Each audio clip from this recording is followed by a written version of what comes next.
How to fix Spotify shuffle not working? Let's get started. First, restart the Spotify app completely. Swipe it away from recent apps, then reopen it. This clears minor glitches.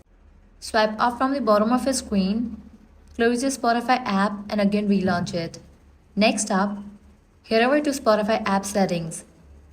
Click on the profile icon given at the top left. Navigate to the option Settings and Privacy. Head over to the option Playback. Make sure Shuffle is turned on. Next, check if you are using a free account. Shuffle is the default mode there, but it can still glitch. Try logging out and logging back in. So head back and click on the option Logout.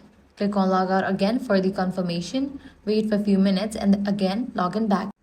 Next up, update your Spotify app. So launch your App Store, search for the app Spotify. After app appears, if you find the option of update, just click on it and update the app to its latest version. And that's it. Following these steps should bring back your shuffle back to life. If this guide helped you out, do not forget to like, share and subscribe. Thanks for watching.